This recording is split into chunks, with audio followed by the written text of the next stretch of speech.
The 70s and 80s were bold decades for car design, sometimes too bold. From bizarre shapes to awkward proportions, these cars didn't just miss the mark. They drove right off the cliff of good taste.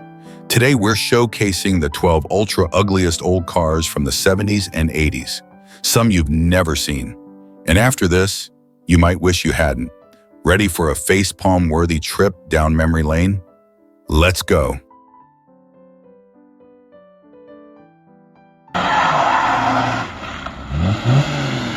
The 1975 Toyota Crown S80 holds an interesting place in automotive history. As Toyota's flagship sedan, the Crown line was intended to embody the company's premium aspirations. It offered advanced technology, a comfortable ride, and solid reliability. However, the S80 generation also became notorious for its design, which many felt lacked the elegance and flair expected of a luxury car. While it was a capable vehicle, its overly boxy styling, awkward proportions, and uninspired details made it one of the less celebrated designs in Toyota's storied history. The design of the 1975 Crown S80 was a marked departure from the smoother, more elegant curves of its predecessors. By this time, the automotive world was shifting toward a more angular, boxy aesthetic, with sharp lines dominating the profiles of many vehicles. However, the Crown S80 took this trend to an extreme, creating a car that appeared stiff and uninspired rather than modern and sophisticated. The front end of the S80 was particularly problematic. The grille, a defining feature for any car, seemed oversized and flat, with horizontal chrome slats that lacked any depth or personality. Instead of conveying a sense of refinement, it gave the car a utilitarian look, as if it belonged on a commercial vehicle rather than a premium sedan. The square headlights, positioned on either side of the grille, were similarly uninspired. Their flat, rectangular design failed to complement the grille or add any visual interest to the front fascia. Together, these elements created an unbalanced, heavy-handed appearance that made the car look older than its years. Moving along the side, the Crown's proportions continued to disappoint. The silhouette was defined by flat, featureless panels and a nearly vertical roofline, with no effort to introduce flowing lines or curves. While this simplicity might have been functional, it failed to capture any sense of dynamism or style. The chrome trim, intended to add a touch of luxury, only served to highlight the overall lack of detail. The small wheels, tucked awkwardly into the high-riding body, further disrupted the car's proportions, giving it a clumsy, top-heavy appearance. Even in an era when boxy designs were the norm, the Crown's lack of finesse stood out. The rear of the car didn't fare much better. The tail lights were simple rectangular units, placed low on the body and offering little to enhance the design. The trunk dropped off sharply, leaving the rear end looking abrupt and unrefined.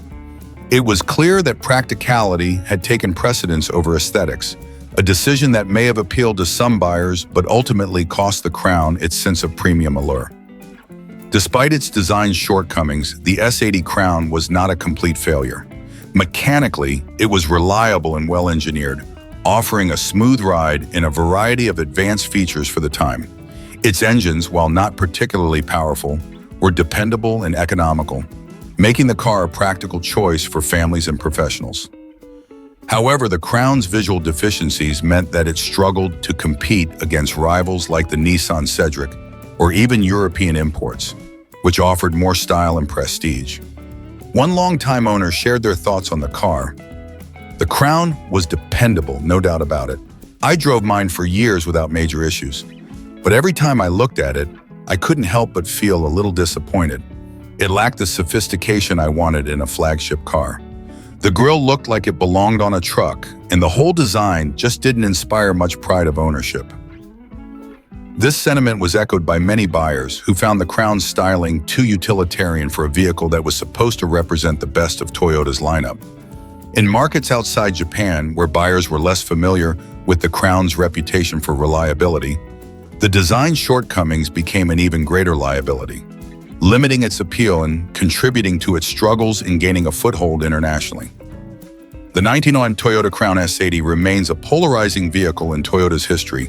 While it was mechanically sound and lived up to the company's standards for quality and reliability, its uninspired design left a lasting impression, but not the kind Toyota might have hoped for. For enthusiasts and collectors, the S80 is often remembered as a lesson in the importance of balancing function and form. A car that delivered practicality but fell short of offering the style and presence expected of a flagship model. Today, the Crown S80 has found a niche as a nostalgic piece of automotive history. Among those who appreciate its robust engineering, it serves as a reminder of Toyota's commitment to reliability. But for others, it stands as an example of how even a well-made car can be overshadowed by design choices that fail to resonate with the market. The 1982 Mercury LN7 is a car that often gets overshadowed by its twin, the Ford EXP, but it has carved out a unique reputation all its own, for all the wrong reasons. When Mercury introduced the LN7, it was supposed to offer a sporty alternative to the compact cars of the day. Instead, its peculiar design, odd proportions, and questionable aesthetic choices made it a prime example of how trying too hard to look different can backfire. The LN7 was Mercury's take on the Ford EXP, and both vehicles were built on the platform of the Ford Escort. While the Escort was a straightforward economy car, the LN7 aimed to be more youthful and stylish. Unfortunately, its attempt at sportiness resulted in a design that many considered awkward and ungainly. The most noticeable feature of the LN7 was its droopy rear end. While the rounded, sloping back was intended to make the car look sleek and aerodynamic, it ended up giving the hatchback an unbalanced appearance. It looked as though the designers had forgotten where to stop the curve, creating a bulbous and heavy rear profile. The proportions didn't help either. The LN7's long front overhang and short wheelbase gave it an odd, almost cartoonish stance. The sharp contrast between the wide sloping rear and the narrow, slightly angular front end added to the sense of disharmony. Unlike true sporty cars of the time, the LN7 lacked cohesion, making it look more awkward than aggressive. The grille was another controversial feature. Mercury opted for a split grille design that was supposed to tie the LN7 to the rest of the brand's lineup, but it clashed with the rest of the car's styling.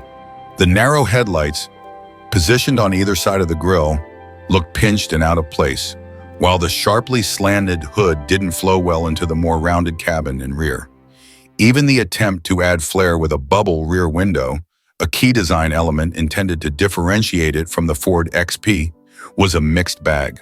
While the bubble window offered slightly more rear visibility and gave the car a distinctive feature, it also exaggerated the droopy rear and made the overall design feel even more imbalanced. What should have been an innovative touch ended up emphasizing the car's awkward proportions. Inside, the LN7 continued its mixed messaging. While it aimed to feel sporty with a driver-oriented cockpit, the interior quality was underwhelming. Cheap plastics and uninspired materials didn't match the car's aspirational positioning, and the cramped cabin made it less practical than many of its competitors.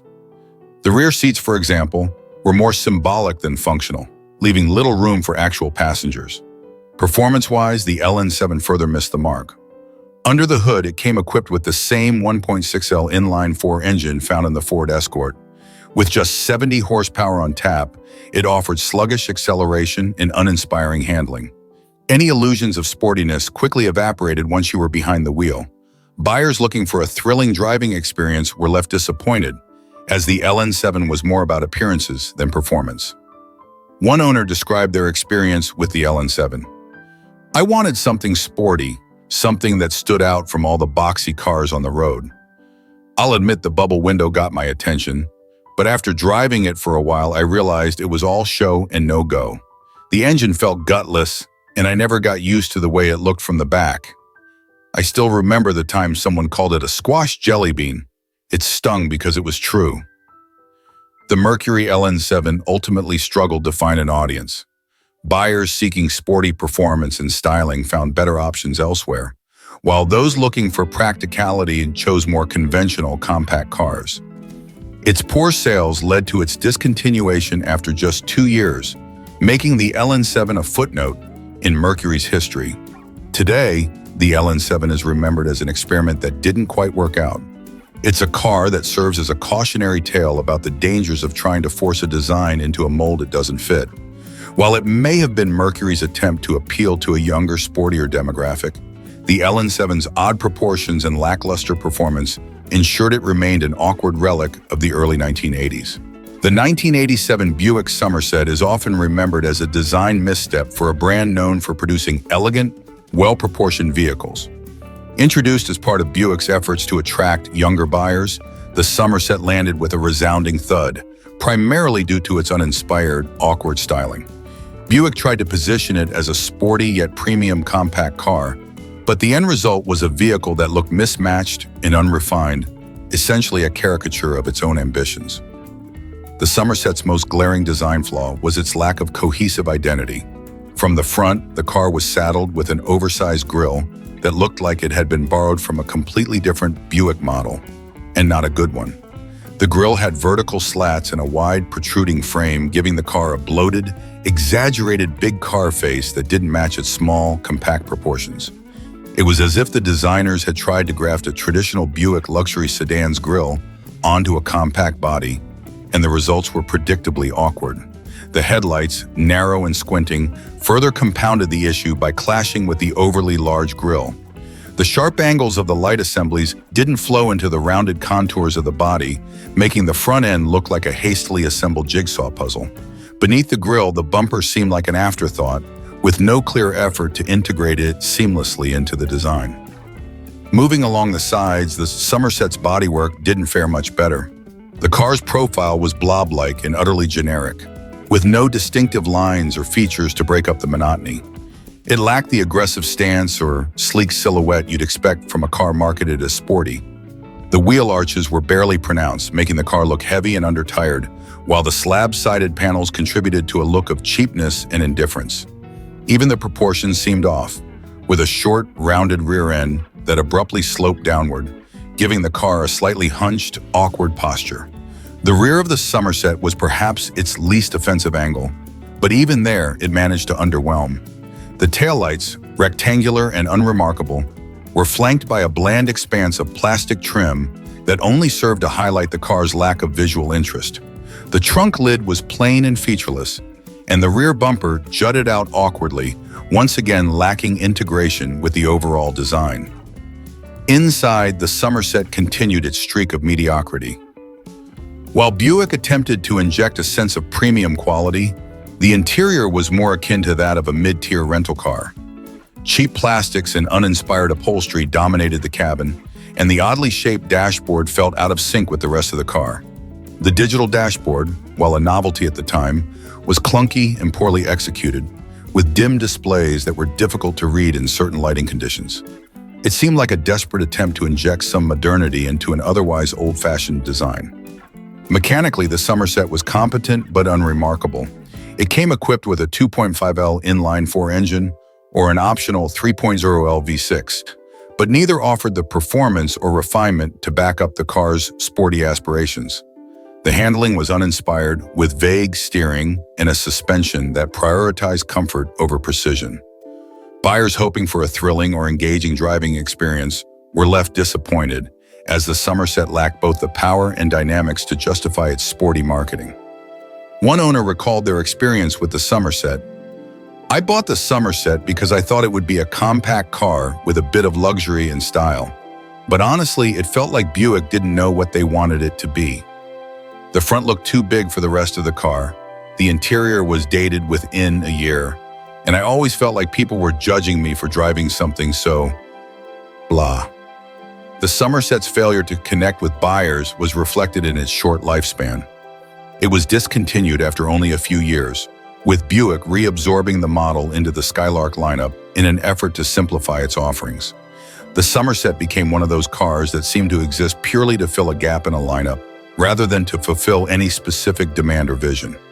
Today, the 1987 Buick Somerset is remembered as an emblem of the design confusion and brand identity crisis that plagued American automakers in the 1980s. It stands as a reminder that simply slapping a big grille and some uninspired styling cues onto a compact car is no substitute for thoughtful, cohesive design. While it may not be as aggressively offensive as some other design disasters, its blandness and awkwardness have earned it a place in the annals of automotive history as an unintentional misfire. The 1976 Opel Kadett City is a fascinating example of a car that aimed to be functional, but ended up failing in terms of design and appeal. It was a smaller, more compact version of the Opel Kadett, a move that made sense on paper as urban driving was becoming more popular. The goal was to create a city car that was practical, easy to maneuver, and fuel efficient. However, instead of being the stylish, compact vehicle that drivers expected, the Kadett City became one of the ugliest cars to hit the streets in the 1970s.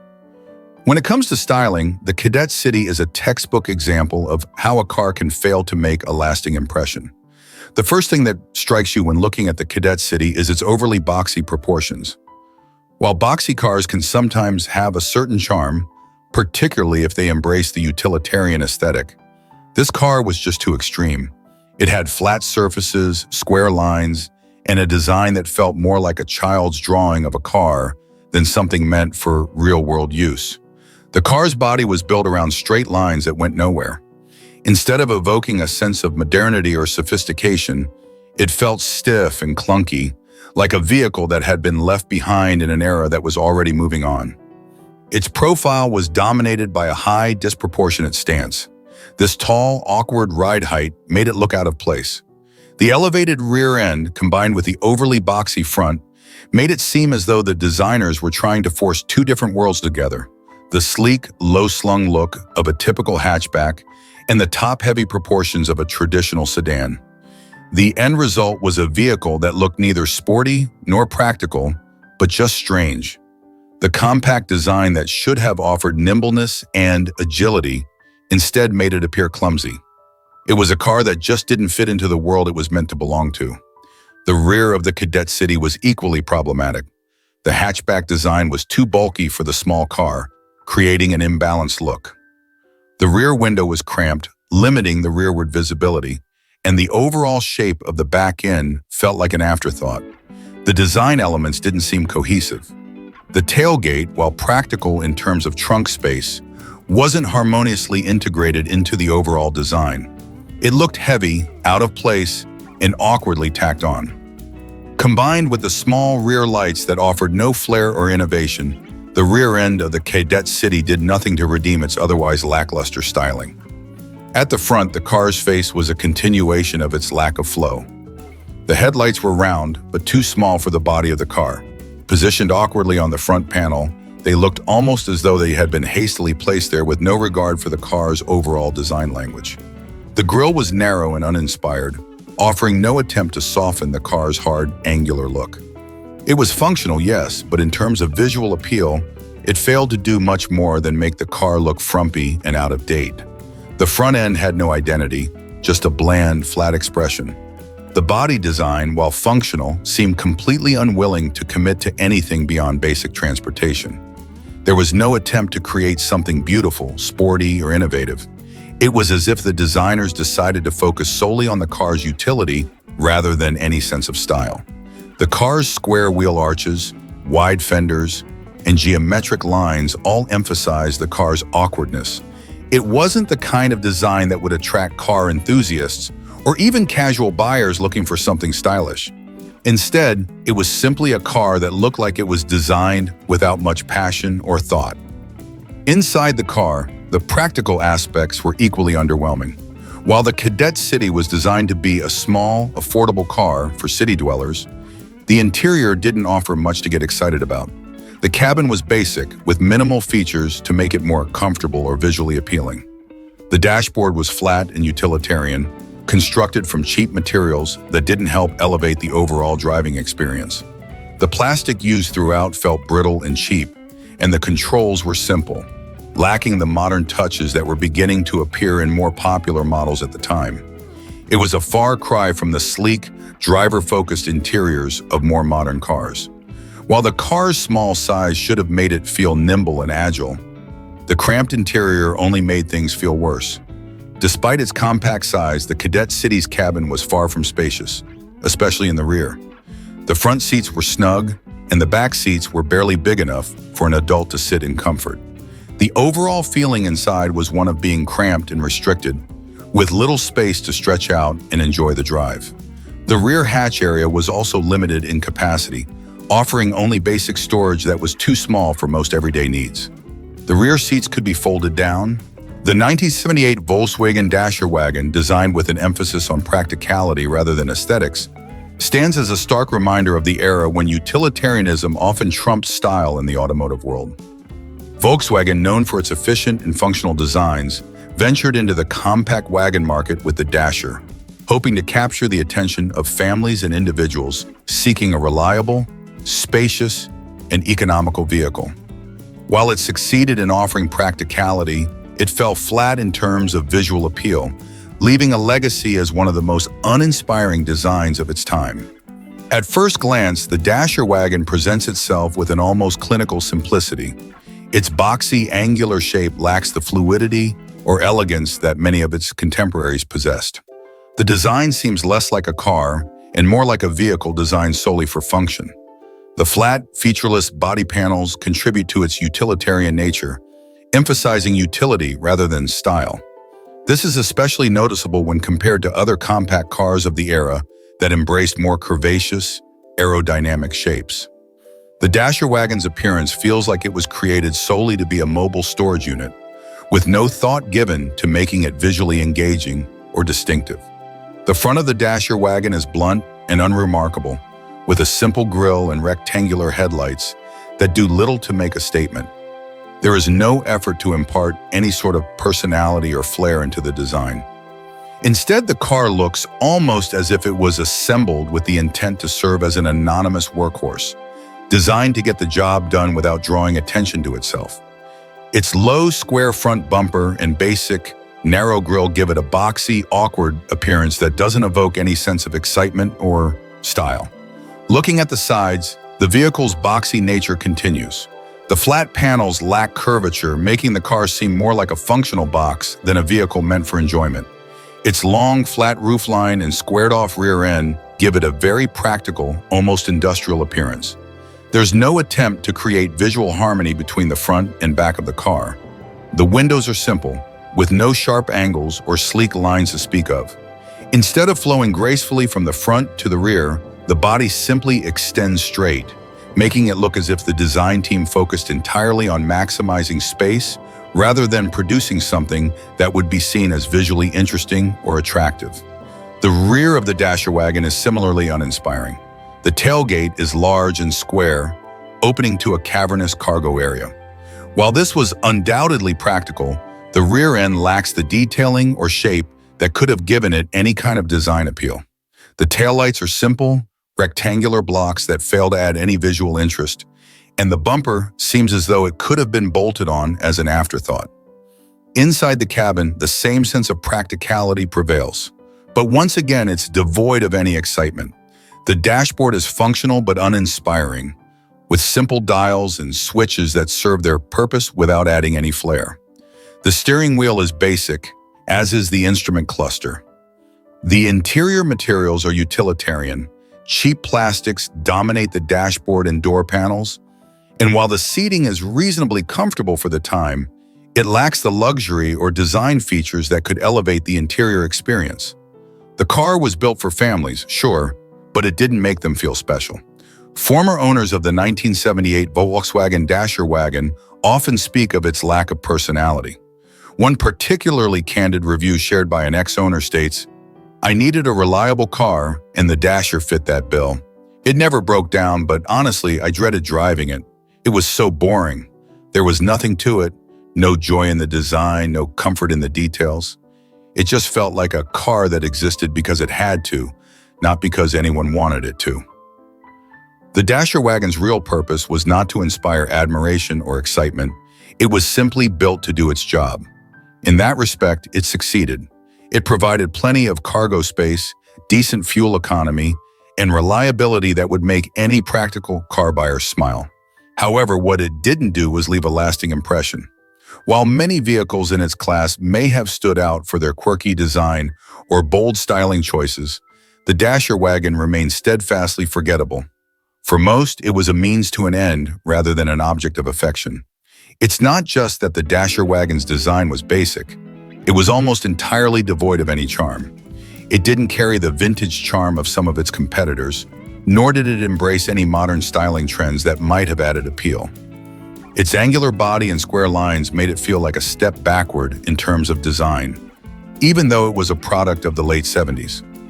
Some may argue that the car was made for a different time, but even in the context of its era, the 1981 Renault Alliance convertible is a prime example of a car that tried to combine a sense of European style with American practicality, but ended up with a design that lacked cohesion and left little to be admired.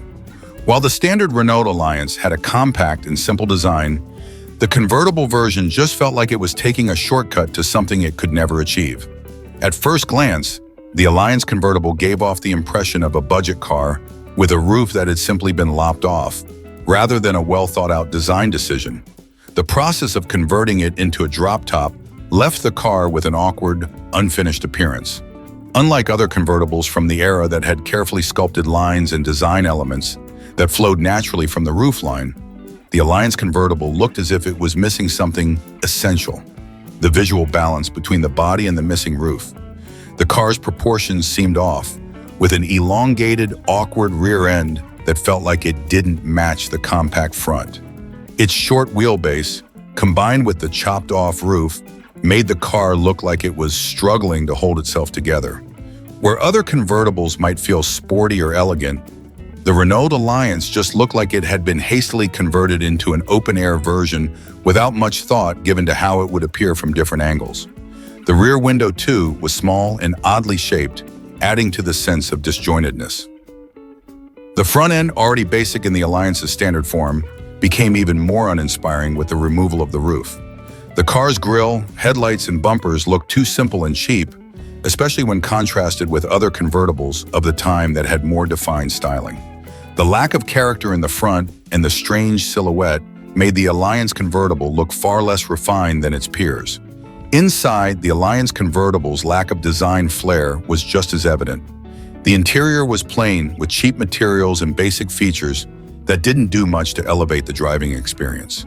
The seats were functional, but lacked the support and comfort of other cars in the same price range. The dashboard, with its simple dials and plastic trim, felt like it was designed for an entirely different type of car, one that wasn't trying to be stylish or aspirational. There was no attempt to make the interior more fitting for a convertible experience, no luxurious or sporty touches to enhance the driving pleasure. Former owners of the 1981 Renault Alliance convertible often express regret at the vehicle's lack of presence. One owner shared, "It was a car that didn't know what it wanted to be. It wasn't sporty, it wasn't elegant, it was just there. I remember driving it around and thinking that it looked like a car that was unfinished, like someone started a project and never finished it. The ride was fine, but the looks, I felt embarrassed every time I had to park it near another convertible."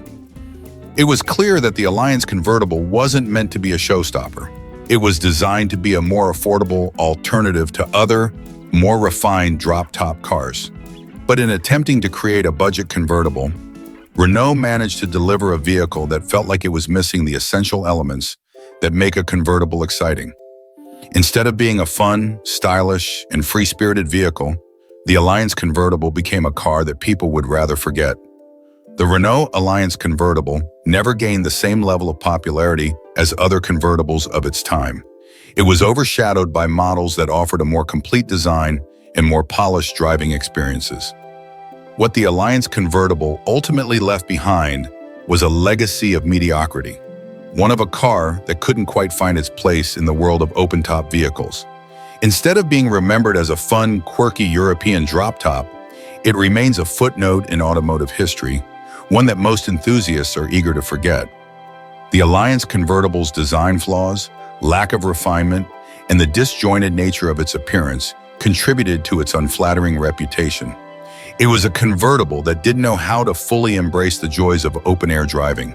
Instead, it stood as a reminder that sometimes simply taking the roof off a car doesn't make it any more exciting.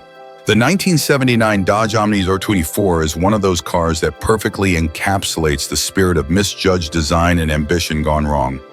While the standard Dodge Omni was a practical, no-frills compact car aimed at being affordable and efficient, the R130 hatchback variant tried, and failed, to inject a bit of sportiness into the equation. The result was a vehicle that, instead of becoming an exciting, youthful hatchback, became a baffling, awkward creation that never quite knew what it wanted to be. One of the most prominent design flaws of the Omni 024 was its rear end. In attempting to create a more dynamic hatchback, the design team ended up giving the car an ungainly and drooping rear, which looked as though it was weighed down by the very design intended to give it flair. This rear end didn't provide any sense of balance to the vehicle's profile, it just sagged.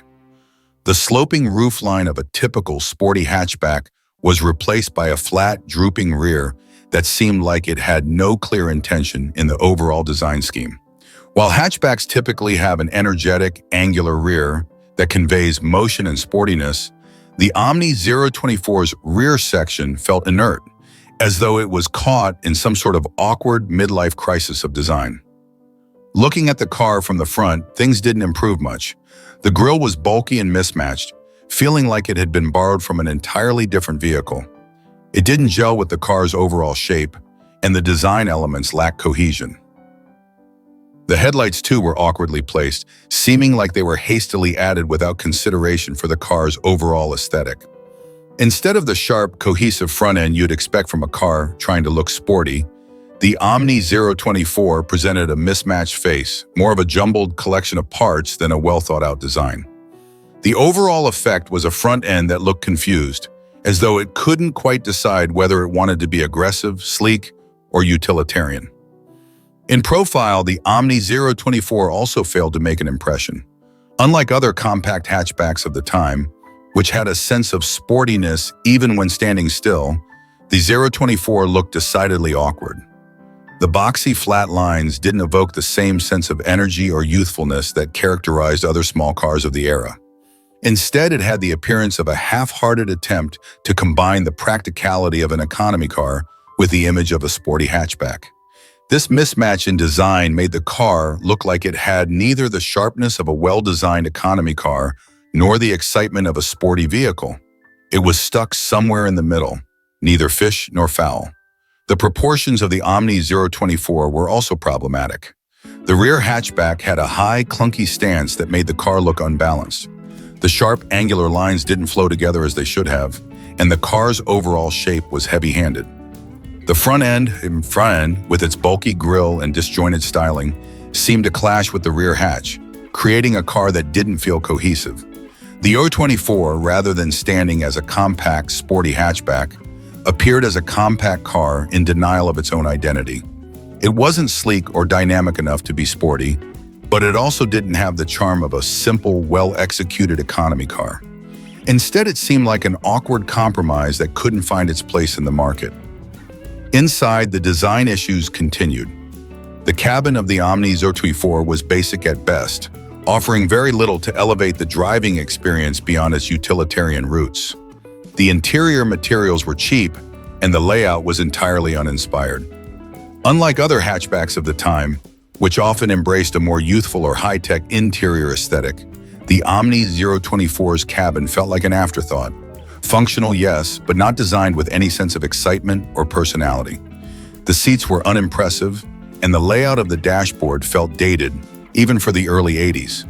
While the car's design had tried to introduce sportiness, the interior failed to match that ambition, leaving the cabin feeling underwhelming. The driving experience didn't help matters either. Despite the outward design attempts, the Omni 024 was still very much a subpar car when it came to performance. It wasn't fast or particularly agile, nor did it offer a thrilling driving experience. The steering was lackluster, and the handling was far from sharp. This was a car that, despite trying to look sporty, felt very much like a standard run-of-the-mill compact. It lacked the spark of excitement that its design aimed for, leaving many owners feeling disappointed. Former owners of the Omni 024 have been quick to point out its shortcomings, and many recall their experiences with frustration. One owner said, "I don't know what they were thinking. The design was all over the place. The car couldn't decide whether it was a hatchback, a compact sedan, or something trying to be sporty." The 1984 AMC Eagle Wagon was one of those cars that tried to be everything to everyone, but in doing so ended up failing to fully excel at anything. A combination of station wagon practicality and lifted SUV styling, it presented a confusing and awkward appearance that didn't quite land as either a proper wagon or a true off-road vehicle. Instead, it became an odd hybrid that never quite convinced anyone it belonged in either category. The Eagle Wagon's attempt at combining two disparate types of vehicles led to some baffling design decisions.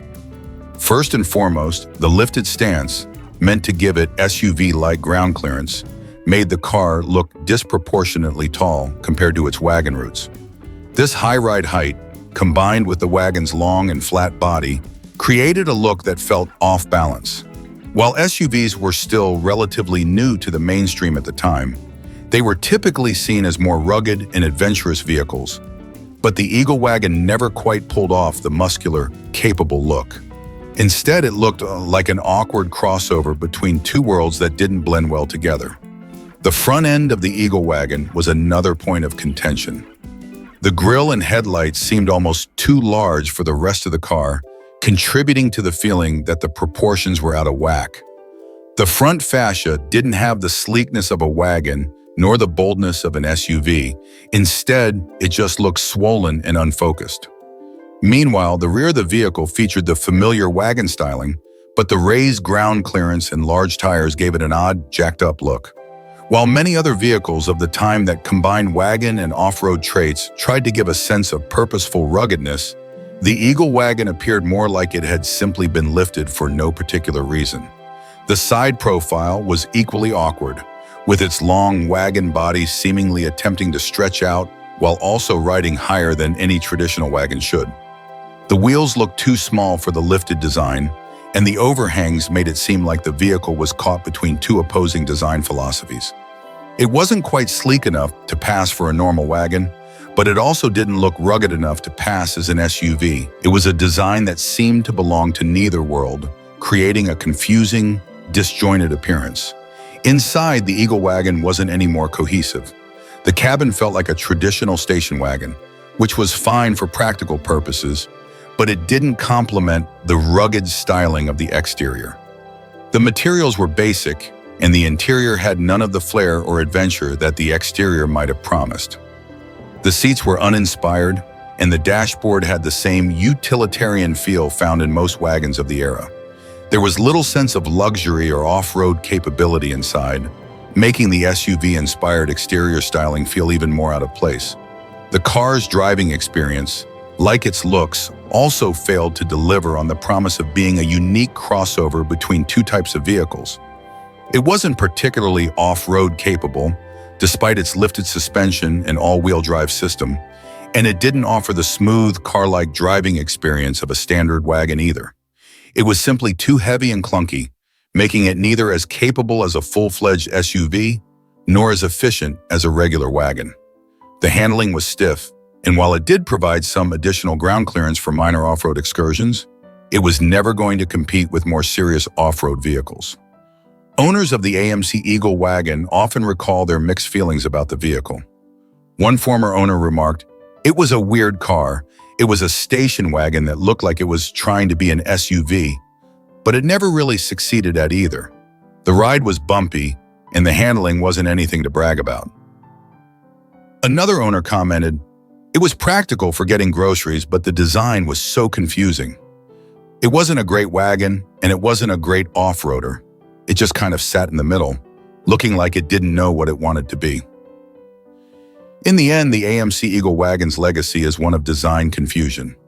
It didn't offer the practical utility of a traditional wagon, nor did it have the ruggedness of an SUV. It tried to appeal to buyers looking for something in between, but instead of filling a gap, it simply added to the confusion of 1980s automotive design. The Eagle Wagon wasn't a car that made any bold design statement or captured the spirit of adventure. It was a car that couldn't quite decide what it was. It now stands as a curious, oddball chapter in automotive history. The 1973 Ford Maverick Grabber stands as one of the more perplexing attempts to inject a sense of performance into an otherwise unremarkable compact sedan. While Ford hoped to capture the youthful, sporty demographic of the 1970s with a budget-friendly muscle car aesthetic, the result was a vehicle that struggled to live up to its visual promises, looking more like a car that was trying too hard to be something it wasn't. At its core, the Maverick was a practical, economical car designed for those who needed something inexpensive and efficient. However, the Grabber edition was a misguided attempt to make this basic car appear more aggressive and sporty. Ford added bold stripes, decals, and color accents in a bid to differentiate the model from its more pedestrian siblings. These design elements, however, were neither stylish nor cohesive, often drawing attention to the car's inherent awkwardness rather than enhancing its appeal. The body of the Maverick itself was a compromise. Built as a compact sedan, it was never intended to exude the dynamic energy of a muscle car. Instead of sleek curves or aggressive angles, the Maverick's design was rooted in practicality, which meant it had flat, boxy lines that made it look older than it was. Ford's decision to add flashy stripes and decals to the Grabber did little to change this. The stripes, meant to evoke speed and power, felt like an afterthought, as if they were hastily applied to mask the unremarkable design beneath. The paint choices, bright colors, and contrasting hues only added to the confusion, creating a car that looked like it was in a midlife crisis, trying to capture attention in all the wrong ways. The hood scoop, a hallmark of many muscle cars, was one of the Grabber's most visible features. However, on this car, it seemed entirely out of place. It was an exaggerated element on an otherwise ordinary vehicle, adding to the absurdity of a car that wasn't meant for high performance. This faux scoop didn't serve any functional purpose, only enhancing the car's lack of balance in terms of design. The scoop's size and shape, which were intended to suggest muscle car aggression, instead made the vehicle look mismatched, like a costume that didn't quite fit. The front grille was another area where the Maverick Grabber fell flat. Rather than sporting a sleek, modern look, it had an old-fashioned, clunky design that seemed stuck in the early 70s. Paired with a rather basic headlight design, it failed to evoke the muscular, aggressive presence that Ford hoped it would. Instead, it gave the car an almost retro, unrefined feel, which clashed with the car's attempt to be sporty and contemporary. The awkward proportions continued through the rear end of the car, which featured bulbous rear quarter panels and mismatched stripe placements. This resulted in a car that lacked harmony in its design, giving off the impression of a vehicle that had been hastily patched together rather than thoughtfully designed. Inside, the Grabber's features did little to make up for its exterior shortcomings. While the exterior may have screamed muscle, the interior was strictly budget. The seats, which were designed with bold colors and vinyl upholstery, lacked any comfort or luxury, more indicative of an economy car than a performance one. The dashboard was basic and uninspired, with utilitarian controls and a lack of any modern technology. There was nothing about the cabin that matched the sporty exterior look that Ford was trying to promote. In fact, it only further emphasized how much of a mismatch the whole vehicle was, like a cheap knockoff of the muscle cars it was attempting to emulate. The driving experience did little to alleviate the disappointment of the Grabber's design. Under the hood, the Maverick Grabber was equipped with the same underwhelming engines as the standard model, which included weak V6 and inline-six options. These engines, though functional, were far from powerful enough to match the performance the Grabber's appearance suggested. The car lacked the raw power and agility that muscle car enthusiasts were looking for, and the handling was mediocre at best. It struggled to provide the thrill and excitement that came with the visual promise of its sporty appearance. One former owner of the 1973 Maverick Grabber described their experience, saying, "I thought I was getting a muscle car for a fraction of the price, but it turned out to be a disappointment. The stripes looked tacky, and the car just didn't live up to the hype. It was slow, handled poorly, and I ended up regretting the purchase. It was like the car was confused about what it wanted to be." Another owner added, "The Grabber looked great in the ads, but when I got behind the wheel, it didn't feel any different from the regular Maverick. The performance was dull, the ride was stiff, and it just didn't have that muscle car feel." The 1980 Aston Martin Lagonda is one of the most infamous luxury cars ever produced, not just for its technical achievements, but for its profoundly divisive and often mocked design. The car was conceived with the intent of pushing boundaries, blending groundbreaking technology with the rich heritage of Aston Martin's craftsmanship. However, in trying to be a forward-thinking icon, the Lagonda stumbled. Its looks were so polarizing that it became a symbol of everything that could go wrong when ambition clashes with aesthetics. The exterior of the Lagonda is perhaps its most notorious feature. Designed by William Townes, its angular, wedge-like profile was meant to be revolutionary, something that had never been seen before on the roads. However, it became more of an eyesore than a marvel. The car's flat, almost geometric design was an acquired taste, resembling a vehicle straight out of a dystopian science fiction film rather than a luxury car. While Aston Martin's engineers may have seen it as cutting edge, the world saw it as a car that was more square than sleek, more robotic than refined. At the front, the massive rectangular grille dominated the face of the car, making the Lagonda look much too aggressive for a luxury saloon. The grille was flanked by narrow, thin headlights that added to the car's somewhat alien appearance. This combination of a large grille and small headlights gave the car a forced, awkward expression that didn't exude the elegance one might expect from a vehicle with a six-figure price tag.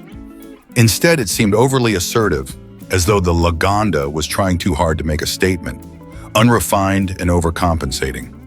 The body of the Lagonda continued the theme of angularity with sharp creases running down its sides, giving it a very rigid, unfinished look.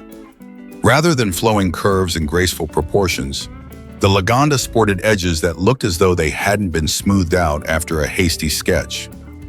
The car's overall shape was clunky, with hard lines running from the front to the back that seemed disconnected from one another.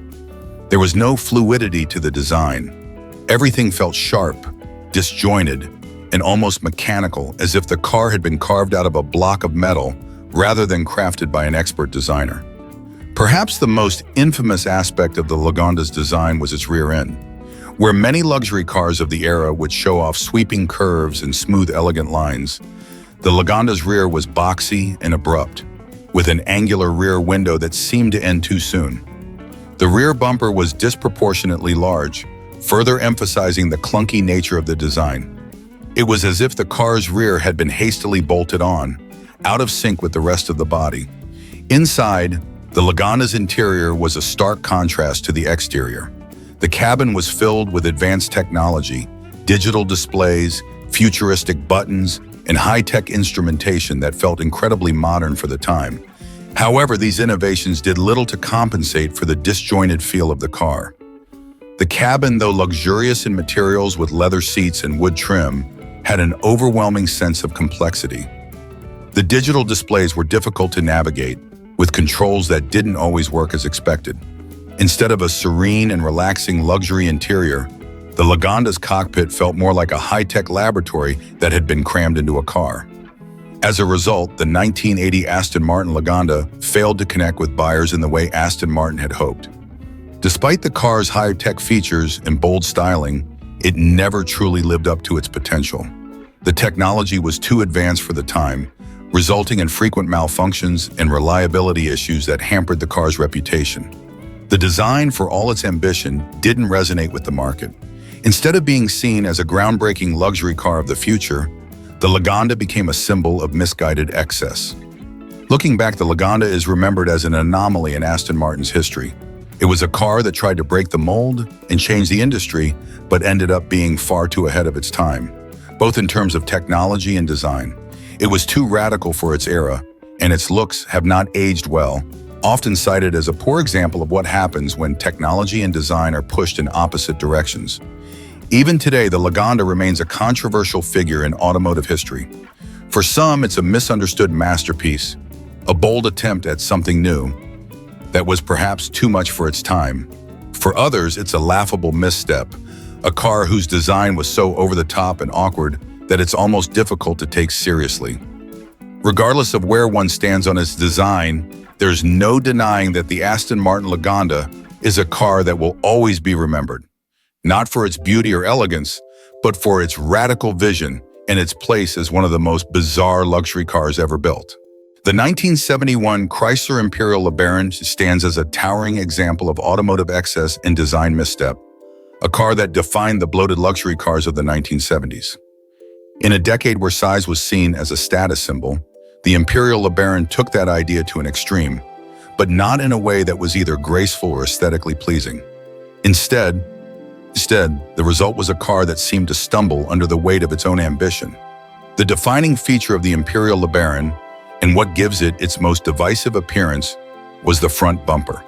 This oversized chrome feature wasn't just a protective element, it dominated the entire car's front end.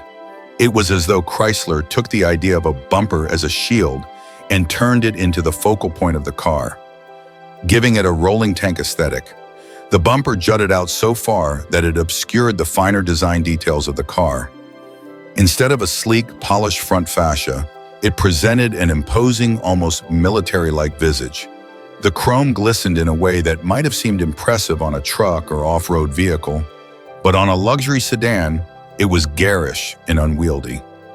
Adding to the sense of excess, the LeBaron was massive, at a staggering 18 feet in length and weighing more than 5,000 pounds.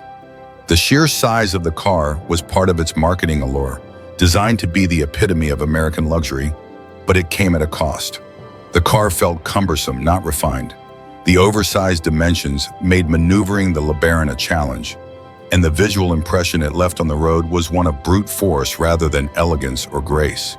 Instead of gliding effortlessly, as one might expect from a high-end luxury sedan, the LeBaron's gargantuan proportions made it appear as if it were struggling under the weight of its own bulk. Looking at the side profile, the Imperial LeBaron's design choices only further accentuated the awkwardness of its proportions. The long, sweeping body, meant to exude elegance, clashed with the overbearing front bumper, creating a visual imbalance.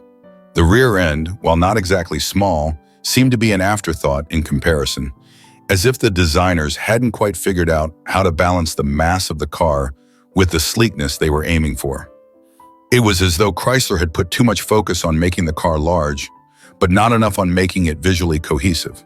The body itself, with its vast expanses of sheet metal, lacked the finesse of other luxury brands of the time, and it didn't flow in the way that finer designs were expected to.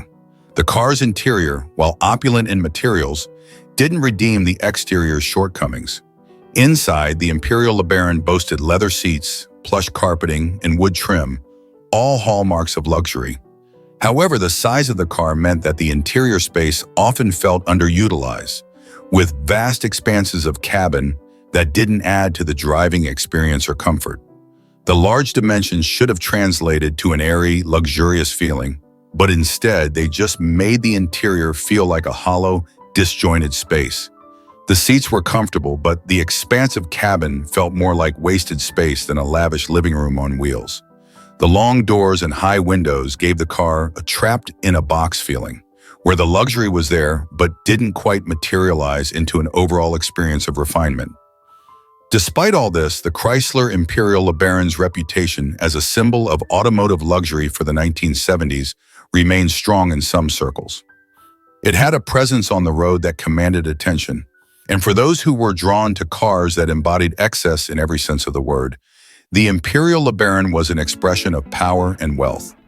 However, in the eyes of automotive enthusiasts and critics, it represented a failure to strike the delicate balance between size and style.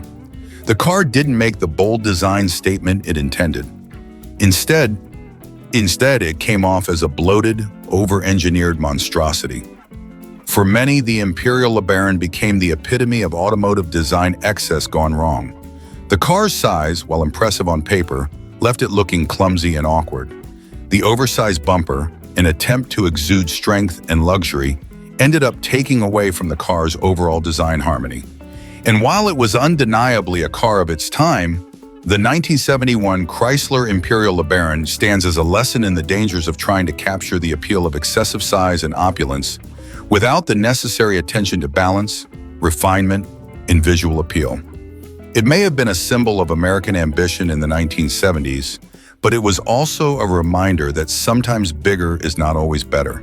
The 1970 Mazda R130 loose rotary coupe stands as one of the most curious and awkward design exercises of its era. Despite its technological innovation, namely Mazda's introduction of the Wankel rotary engine, this car's design failed to live up to its cutting-edge mechanical advancements. While the rotary engine offered unique benefits, such as smooth power delivery and compact size, the R130's design was an exercise in imbalance, awkward proportions, and a fundamental misunderstanding of what made sporty coupes attractive. One of the most immediately apparent flaws in the R130 is its excessively long, nose-heavy front end. When designing a coupe, especially one intended to evoke speed and performance, the proportions must convey a sense of movement and agility. Unfortunately, the R130's front end is so elongated and overly weighted that it conveys the exact opposite. The front overhang is incredibly long, dominating the car's overall visual composition. The snout juts out awkwardly, as if the designers were focused more on engineering than on creating a harmonious design. This massive front overhang, paired with the narrow cabin, gives the impression of a car that is tipping forward, as if struggling to support its own weight. The effect is awkward, and from the front, the car looks oddly off balance, almost as if it were designed with no regard for proportion or visual flow. The angular lines of the R130 also contribute to its design woes. In an era where automotive design was beginning to embrace smoother, more aerodynamic forms, the Mazda R130 stuck with sharp angles and flat surfaces. These harsh lines, while perhaps seen as progressive in the context of its time, now appear dated and out of place. The sides of the car are flat, with no real curves to speak of, making it look more like a box on wheels than a car built for performance. The rear fender arches are poorly defined, contributing to the overall lack of cohesion in the car's design. There is no fluid transition between the front and rear, leaving the car feeling disjointed and unfinished. Another unfortunate design choice is the car's grille and front fascia. The grille is large and rectangular, which could have worked if it were balanced by a more elegant wing, but it instead becomes a focal point for the car's awkward front end. The headlights are round, yet not in a way that enhances the overall styling. Instead of being integrated into the body with purpose, they appear as if they were an afterthought, disconnected from the rest of the design. The result is a car with a face that seems confused, neither aggressive nor elegant, but simply muddled. As the design progresses toward the rear of the vehicle, the problems become even more apparent. The rear end of the R30 feels like a mere afterthought, a rushed conclusion to an unbalanced design. While many coupes of the era featured a sleek, tapered rear end to convey speed and agility, the R30's back end is square and unremarkable. The roofline, while not as severe as the front end, is still too high for a coupe, making the car feel top-heavy. This unbalanced silhouette is further compounded by a rear bumper that appears stuck on, adding yet another layer of visual clutter to an already cluttered design. The rear taillights, while functional, are similarly underwhelming. In many cars of the period, the rear lights were used to create a sense of style and identity. In the R30, however, they seem like an afterthought, simply there to fulfill their practical purpose. The car's rear is too short, visually diminishing its overall presence, and the lack of any graceful design flow makes it seem like the car just ended without any consideration for a smooth conclusion. There is no integrated transition from the roof to the rear deck, leaving the car looking as if it had been hastily designed to meet an arbitrary deadline. The side profile, which is often where a car's design elegance shines, does nothing to redeem the R130. The body is tall and boxy, its proportions out of sync with the sporty image it was trying to convey. The door panels are flat, adding to the car's overall lack of visual dynamism. There is no attempt at creating the kind of flowing lines that might have made the car appear more agile or sleek. The design is stiff, the lines harsh and angular in all the wrong places, with no real effort to soften the vehicle's profile. It looks like a car that is straining to appear athletic, but never quite manages to achieve the look. Underneath the ill-conceived design, the car was indeed groundbreaking, with a revolutionary Wankel rotary engine that set it apart from the competition.